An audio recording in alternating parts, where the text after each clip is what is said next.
Hi everyone. In this video, I am going to give you some global feedback after reviewing all of your RP4 and 5 submissions.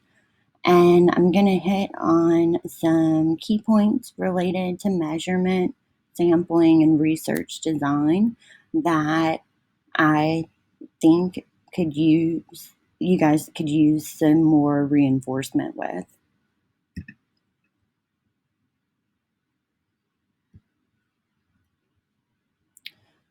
So this video is going to focus only on quantitative methods because for your research proposal assignments, that is a requirement that you focus on quantitative methods.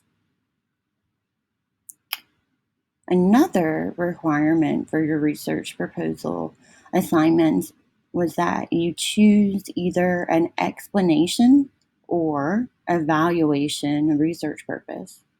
And that's because the type of research purpose of a study determines its design. So, depending on what type of research purpose you have, that is going to guide your decisions that you make along the way about procedures and design. To review, there are 5 types of research purpose that Rubin and Babby talk about. I only have 4 here because the 5th one is about developing measurement instruments and doesn't really fit with these 4. But the main 4 types are descriptive, exploratory, explanatory, or evaluative.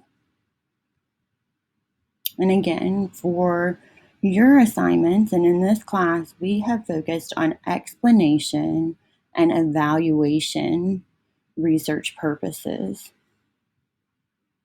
So in the rest of this video, I am going to introduce an example of an explanation research question and an evaluation research question, and how you would walk through the conceptualization, the operationalization, measurement, and sampling and design choices for those 2 types of research purpose questions.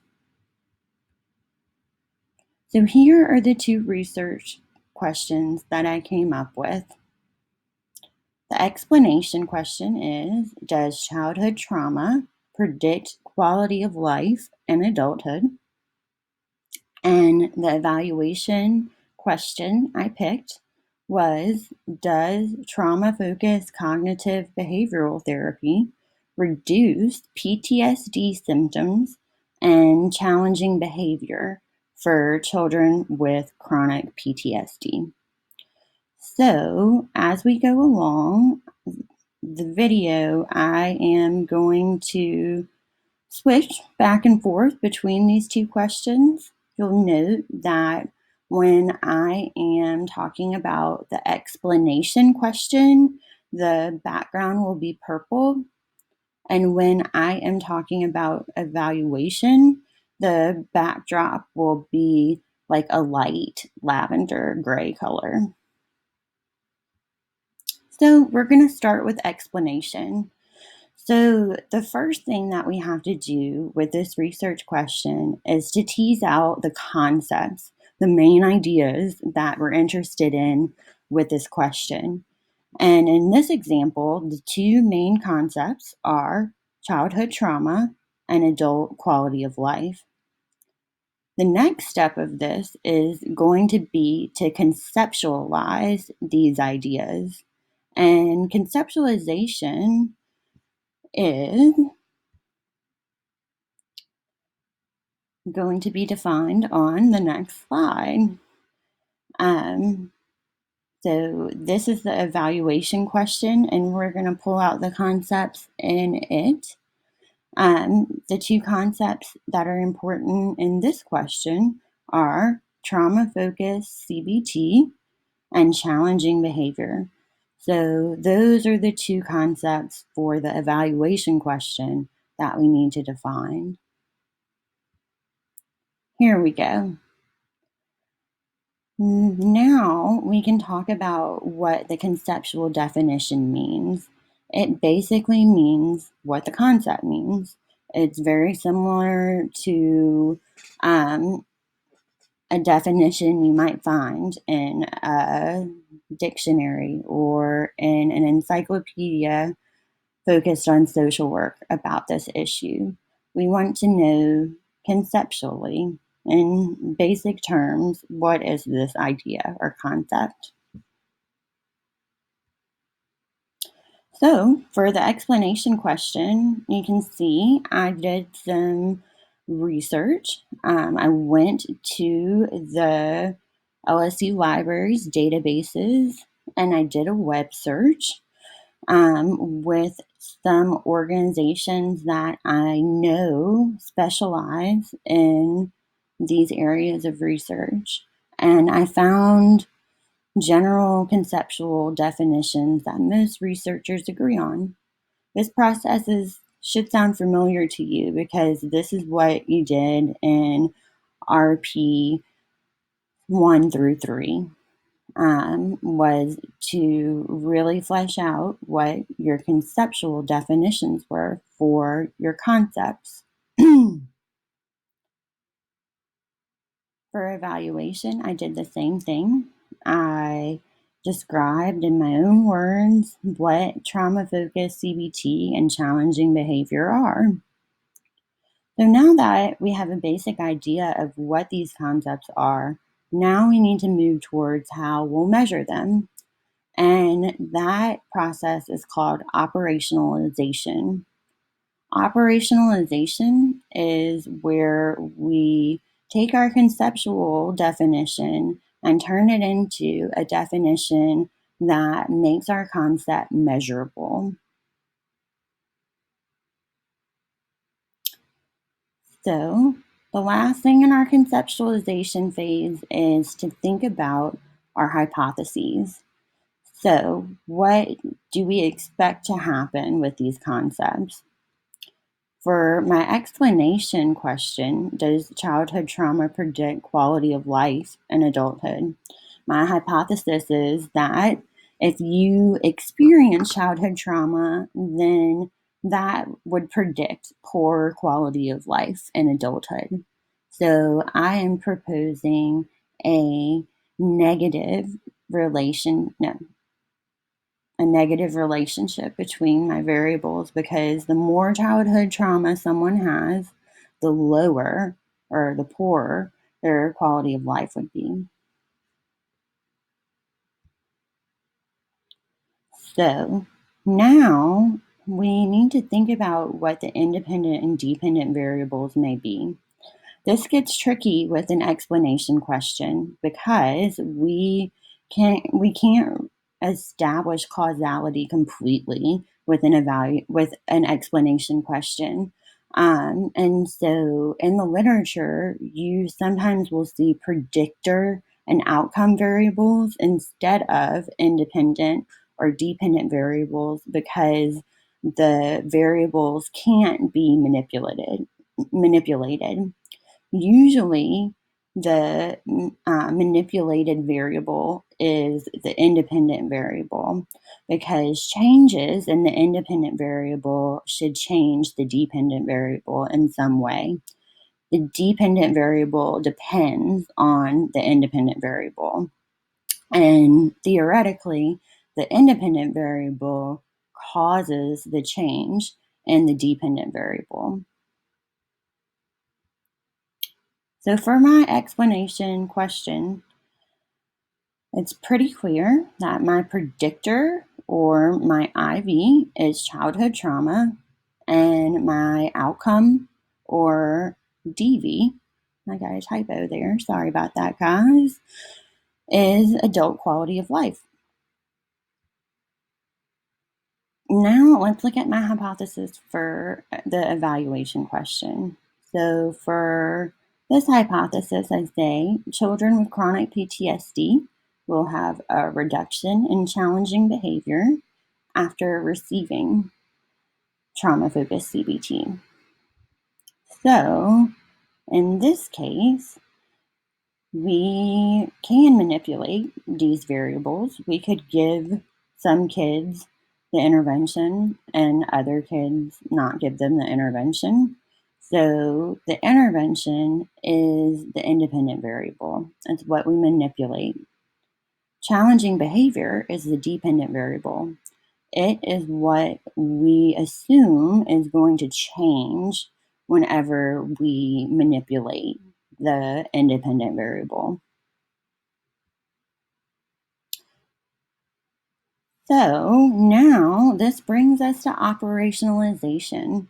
So, like I said before, the operational definition moves your conceptual definition into measurement. So, your operational definition refers to how you will measure the concept.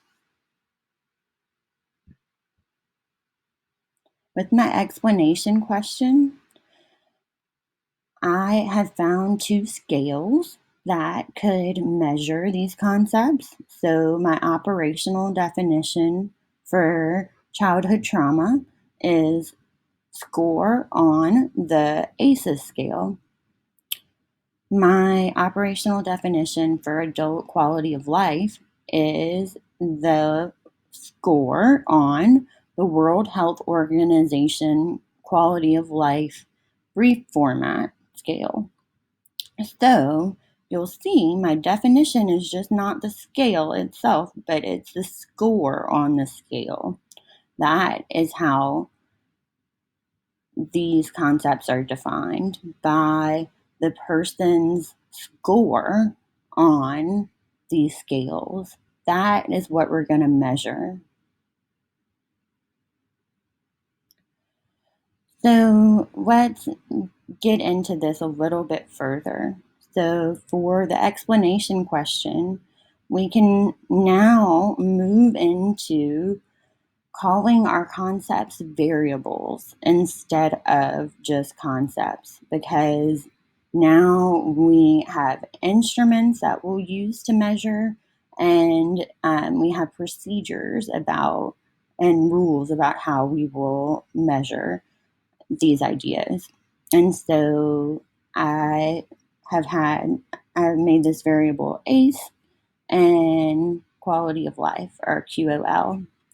And again, you'll see the instrument is the same as the last slide, but I added some more information here because we need to know some more information about how to interpret the scores on these scales, so that when we do data analyses, we can choose the right statistics based on the level of measurement, and so we can properly interpret the results, because that depends on how we measure the variables. So you'll see for the ACEs scale, there are 10 yes or no questions that ask about different adverse childhood experiences. A 0 means no, the person hasn't experienced it, and a 1 means that they have. And you simply add up all of the ones, or yes scores. And higher scores indicate more types of traumatic experiences endorsed.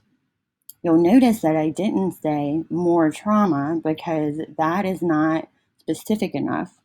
This really measures the types of trauma. Now, if we look at quality of life, this particular scale has 4 domains. And you'll see this with a lot of scales where there are subscales or domains. And for this particular scale, we really just use the domain scores to explain things. We don't usually use an overall score. So for my hypothetical study, I'm going to look at psychological quality of life, but I could look at physical, social, or environment as well.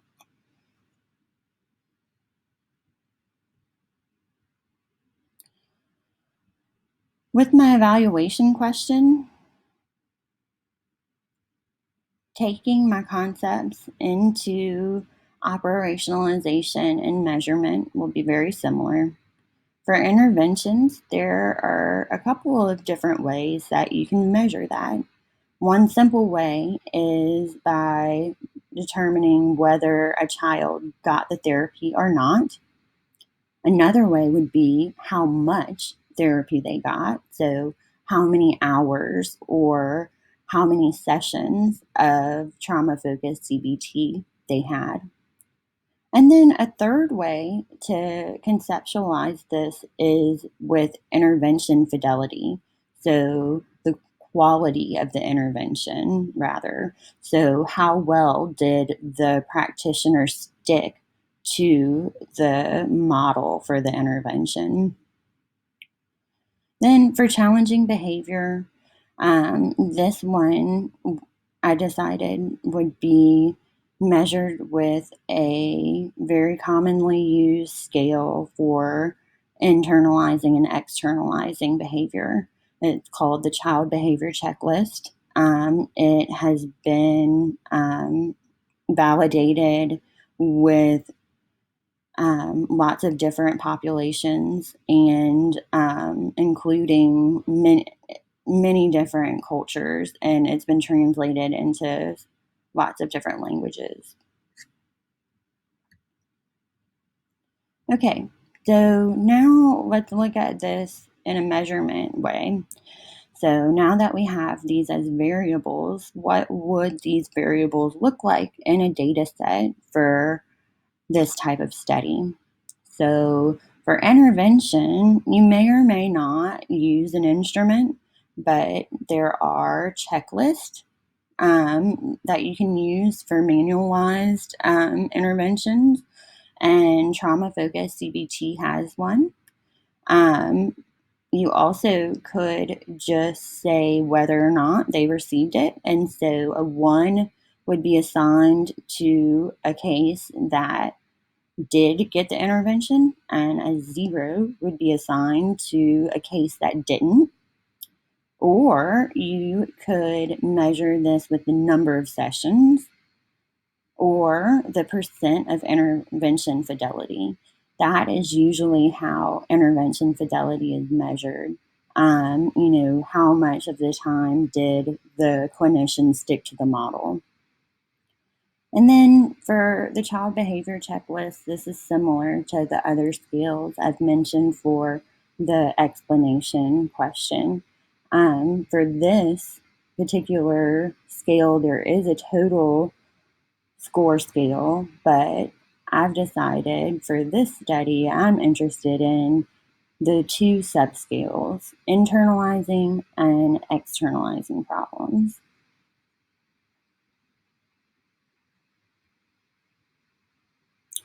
So now we need to think about our levels of measurement. Our levels of measurement are going to determine what types of analyses we can run for our data analyses. So it's important to be able to identify what types they are and to be able to manipulate variables to make them in the proper level of measurement for particular statistical analyses. So if we look here for our explanation question, this kind of summarizes our measurement. So the predictor variable is ACE, and the score can be 0 to 10, with 10 being higher. So the higher your number means the more types of ACEs that were endorsed.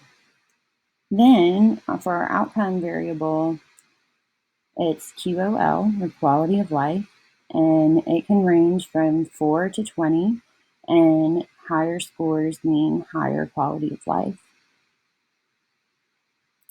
So, refresher, there are 4 levels of measurement: nominal, ordinal, interval, and ratio. Nominal data refers to categorical data. So we can assign someone to one group or another. A great example of that is assigning people to an intervention or not. Yes or no. That is nominal. Those are two mutually exclusive groups. Ordinal adds more layers to that. So it's two or more groups, and they can be ordered in some way. So whenever the number gets higher, that means that there's some value in that. But we can't measure the distance between each group. Interval and ratio add the layer of being able to measure between two scores. So we can measure between a 2 and a 3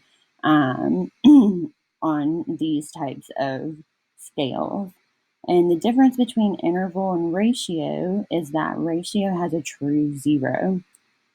A lot of times you'll see in the literature that they refer to this just as interval/ratio because most statistical analyses, it doesn't matter whether it's interval or ratio.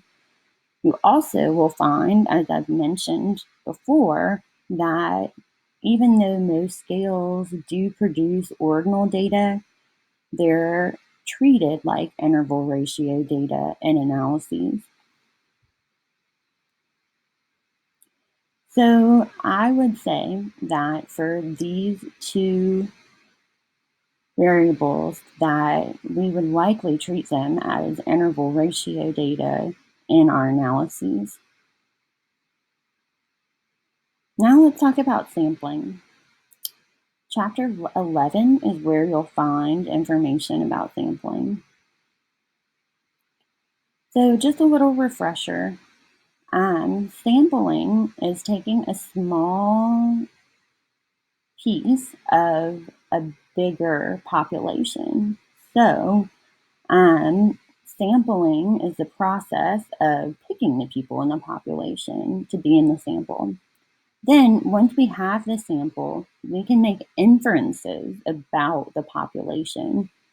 And the strength of our inference is related to how much external validity we have, how representative our sample is.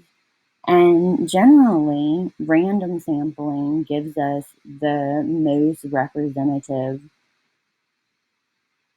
samples. But random sampling is not always practical, nor is it always ethical. So, a lot of times, especially in social science research, we depend on non-probability sampling. Okay, another refresher. A unit of analysis. So Rubin and Babby talk about elements in your book, and they define that as a unit that's selected in a sample about which information is collected. And so they go on to talk about how individuals, couples, classrooms, families are all examples of that could be considered an element. And you'll see in the literature and other research that sometimes this is called the unit of analysis.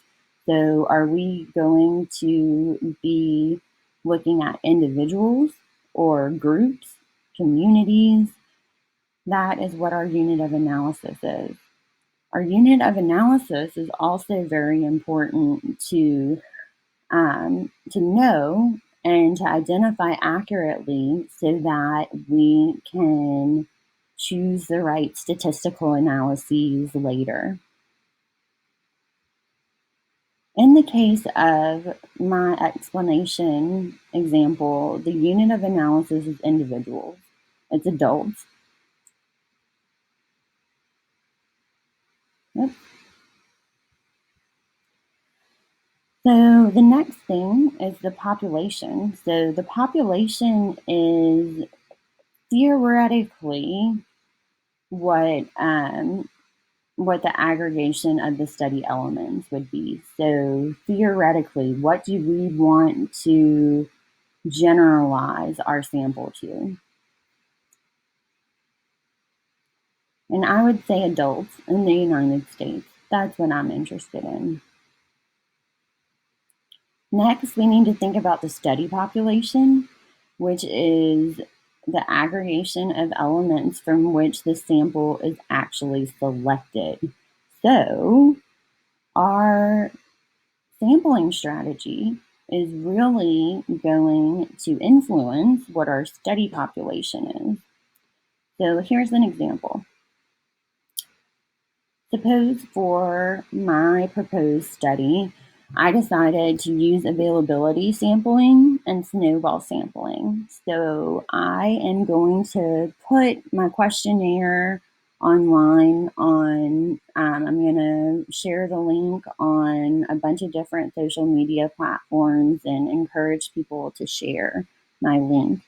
And there also will be an option for people to print it out to give it to a friend to fill out. So it's availability sampling, and it is snowball sampling because I'm trying to get other people to refer their friends to take the survey. Okay, so let's think about the external validity of that sampling approach. That is an example of a non-probability method because it doesn't use random sampling. And I did that because the population would be too hard to get a true list of to do randomly. And it would be very time consuming and expensive to do a random sample. So that's why a lot of people choose not to do random samples. So when I'm thinking about external validity, just a reminder, that refers to the extent to which you can confidently generalize your findings from your sample to the population. And so we have to think about, are there differences between our sample and the general population? In this case, there are.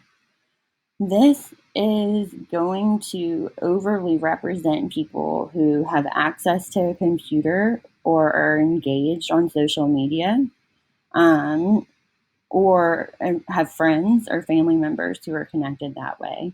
So we would have to use caution when interpreting the results because there may be differences between people who engage on social media and who don't, that also could explain a relationship between trauma and quality of life. All right. The last main topic we're going to talk about is design, and that's what you focused on in RP5 along with sampling. You can find information in your textbook about this in chapters 12 and 13. So let's think about explanation first. This one is the trickiest one to think about with design because it doesn't fit neatly into the three categories that Rubin and Babby talk about with pre-experimental, experimental, or quasi-experimental designs. So we really need to think what design can be done ethically, what's realistic, and how can what designs match the research purpose well. So they really can have us, really test to predict whether trauma influences quality of life or not. Whereas some designs will, be weaker in their ability to do that, and others will be stronger. So for explanation purposes, Researchers usually use a case control design. And so this uses sophisticated statistical techniques to control for those extraneous variables that might influence the IV and the DV, or the predictor and the outcome. So instead of using experimental design to control for those outside influences, it uses statistical techniques to do that. This is the most commonly used design for prediction studies. In this course, it's beyond our scope to talk about the multivariate techniques that are involved. In studies like this, you may hear in the results section things like regression. You may hear structural equation modeling. You may hear multi-level. You may hear multi-level modeling. Those are all names for those types of techniques that can really control for a lot of the extraneous variables. So, how much internal validity does the case control design have? Internal validity refers to how well your design allows for the findings to answer the actual question that you intend to answer in your study. So, this internal validity depends on the design and also other choices you make about your study, too. So, in this case, for our explanation example, let's think through the threats to internal validity based on the information we have already talked about. So, I would say that in my proposed study, the biggest threats to internal validity would be maturation, testing effects, and selection bias. Um, Maturation or passage of time may come up because people may just change over time since they have experienced their childhood trauma, and that maturity may be more related to their quality of life than the trauma itself. There could be testing effects. It can be hard for adults to remember things that happened in their childhood. And then selection bias could be at play too, because since I'm using an availability sample, the people who self select to do the survey may be different in some ways than people who did not choose to take the study. So, for evaluation, the design has a lot more options for you. Really, any group design could be chosen. You could choose a pre-experimental, an experimental, or a quasi-experimental design, and each of them will come with its own advantages and limitations.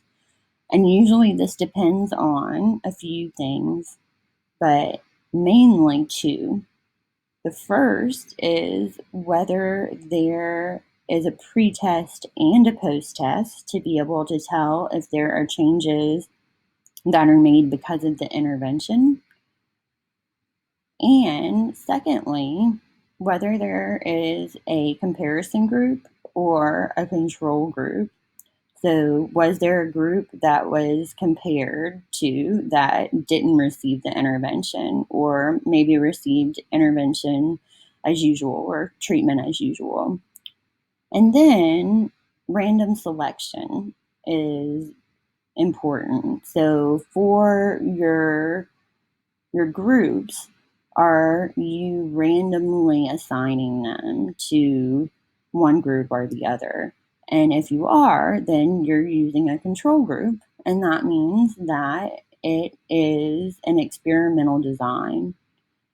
So, those are the three things that can increase your internal validity whenever you're choosing a group design for an evaluation question.